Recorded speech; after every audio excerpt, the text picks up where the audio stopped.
Our correspondent in London, Bénédicte Paviot, joins us now. She's in front of the courthouse. Bénédicte, yesterday the U.S. made its argument to the judge, and today it's the defense's turn. So what's happening today in court?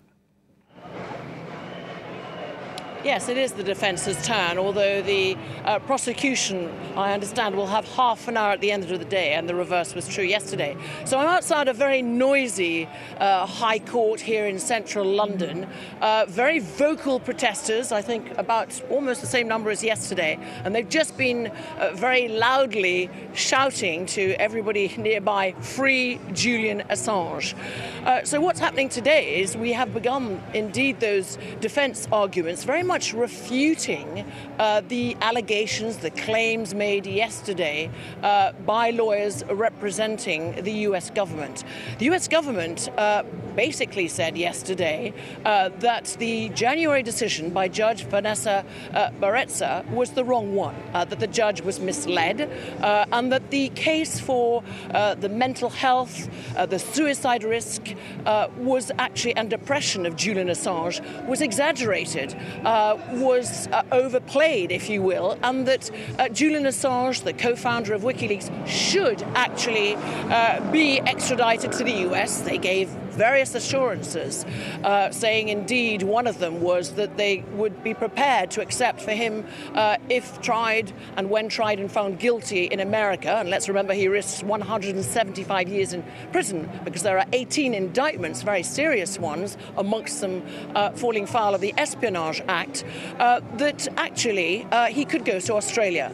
So this morning, the Edward Fitzgerald, representing the defence, has basically been taking those claims apart, and amongst them the fact that there was any overplaying of a suicide risk or mental health problem of Julian Assange.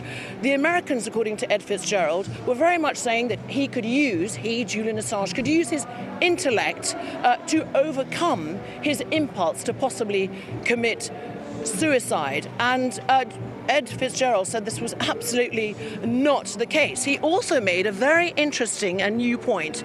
He said that US experts simply put in witness statements. They never present themselves to court for cross-examination, which they actually could do. Well, Bénédicte, there is some question about Assange's attendance at these hearings. What can you tell us about that?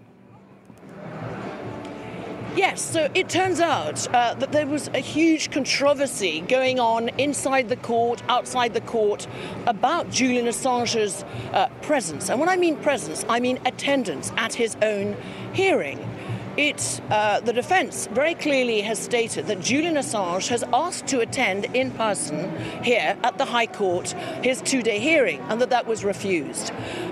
There seems now today to be another layer of controversy, and that is that the prison in which he is held, a high-security one. He's been there for 2.5 years, remember, since he was extracted by British police from the Ecuadorian embassy, and he had lost from the Ecuadorians his immunity. The prison appeared not to know this, so they agreed for him to go on a video link.